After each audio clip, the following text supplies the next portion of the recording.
गरीब चाची के घर अमीर भतीजी लाई इफ्तारी। या अल्लाह, आज तो इस कमबख्त चूल्हे ने नाक में दम कर दिया है। ऐसा लग रहा है जैसे चूल्हा ना होकर धुएं की चिमनी हो। अपनी चाची को इस तरह से धुएं में परेशान देखकर जोया आकर कहती है, लाइए चाची माँ, आज हम आपको रोटियां बनाकर खिलाते हैं। अरे नहीं जोया, मैं बना लूंगी।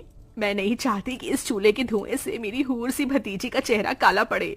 इतने में जोया का चाचा अनवर सिर से पांव तक मिट्टी में सना हुआ घर लौट आता है। उसके हाथों में एक छोटी सी थैली थी जिससे चाशनी टपक रही थी। उफ, अरे थैली में से ये क्या टपक रहा है? अरे माफ करना बेगम, मैं तो भूल गया था। मैं जोया बिटिया के लिए उसके मनपसंद की रस भरी इमरती लाया हूँ। इमरती का नाम सुनते ही 24 साल की जोया किसी बच्चे की तरह उतावली जताते हुए बोली, क्या सचमुच चाचा जान, आप मेरी मनपसंद की इमरती लाए हैं? मेरे मुंह में तो पानी आने वाला था, मगर मैंने किसी तरह खुद को रोक लिया। हम सब साथ में इसे इफ्तार में खाएंगे। अरे नहीं बिटिया, मैं जरा सी ही इमरती लाया हूँ, तू खा ले। मुझे और तेरी चाची को मीठे से खास मोहब्बत नहीं है ना बेगम? जी बेशक। असल में इमरती खाने का मरियम और अनवर का भी बड़ा मन था, मगर दोनों अपना मन मार लेते हैं। बचपन की दुर्घटना में जोया के माता पिता स्वर्ग से धार गई, जिसके बाद से जोया के चाचा चाची ने उसे अपनी बेटी की तरह पाला पोसा। उसके प्यार में कोई कमी न हो, इसलिए दोनों ने खुद की अपनी औलाद भी नहीं की। अनवर की माली हालत कुछ ज्यादा खास अच्छी नहीं थी। बस उसके पुश्तों का छोड़ा गया सालों पुराना एक कमरे का कच्चा घर और खेती करने के लिए जमीन का एक छोटा सा हिस्सा, जिस पर थोड़ी बहुत खेती करके जैसे तैसे 2 वक्त की रोटी का गुजारा चल रहा था। या खुदा, कढ़ाई में जरा सी सब्जी है। खैर, नमक प्याज रोटी से ही इफ्तार कर लेंगे। सब्जी सोया को दे देती हूँ। मरियम 3 थाली लगा ले आती है।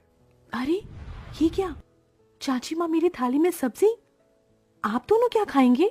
तभी अनवर अपने गमों को छुपाता हुआ झूठी मुस्कुराहट से बोला, अरे सब्जी की क्या जरूरत, आज तो मैं नून तिल से रोटी ही चटकारे लेकर खाऊंगा।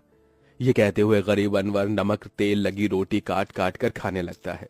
अपनी गरीब चाचा चाची का ऐसा दुख देखकर जोया का कलेजा कचोट पड़ता है। वो रो पड़ती है।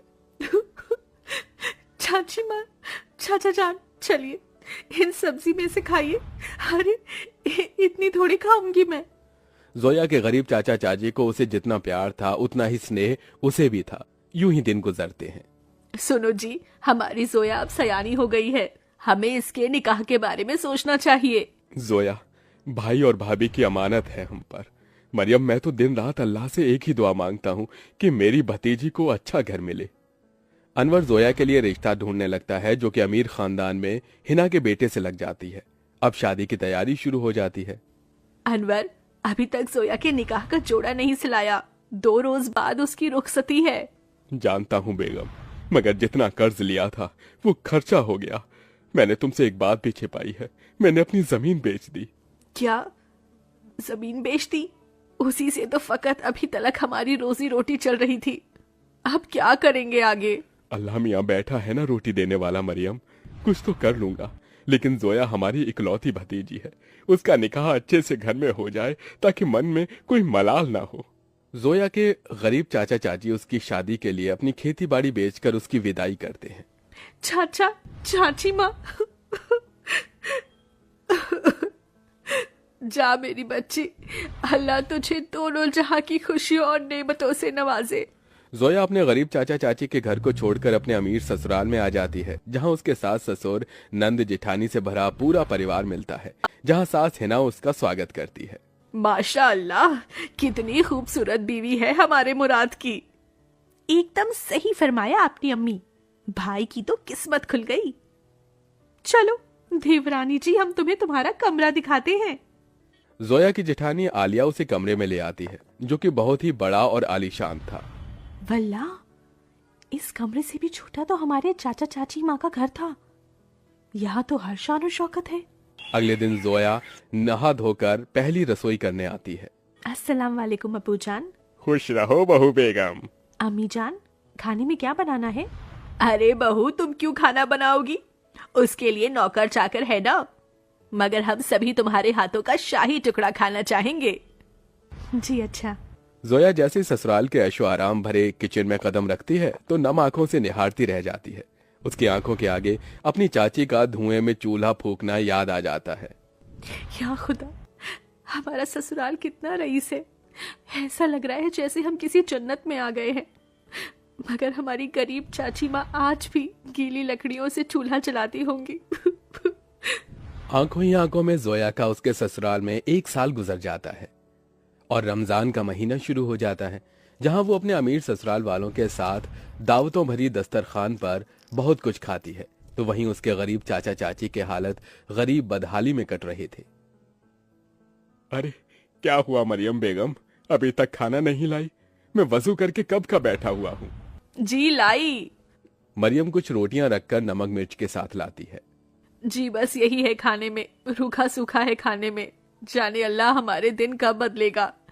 बाकी दिन भी रूखा सूखा खाते हैं और रोजे में भी रूखा सूखा खाकर काटना पड़ रहा है। मरियम, अल्लाह ने जो दिया है उसे सिर माथे लगाकर खाओ। बेचारे गरीब शौहर बेगम एक दूसरे को निवाला खिलाकर गम बांटते हैं। कंगाली इतनी थी कि दोनों पानी से सहरी करके भूखे पेट कड़ी धूप में भट्टी पर काम करते हैं और यूं ही दिन गुजरते गए। बेगम, अल्लाह के करम से इतने पैसे जुड़ गए, कल जोया के ससुराल इफ्तार दे आते हैं। दोनों खुद पर दुख उठाकर जोया और उसके ससुराल वालों के लिए कपड़े, फल, मिठाई के साथ इफ्तार लेके जाते हैं। अरे समधी साईं, आप दोनों? वालेकुम अस्सलाम समधी जी, ये आप सबके लिए हमारी ओर से इफ्तार का छोटा सा नजराना। तभी महंगा सा जोड़ा पहने हुए जोया आकर अपने चाचा चाची के गले लग गई। उसकी आंखों से आंसू छलक पड़े। चाची माँ, चाचा जी, कैसे हैं आप? गरीबी और गमों भरे हालातों को छुपाते हुए दोनों झूठ बोलते हैं। हम अच्छे से हैं। अरे बच्ची, तू खुश तो है?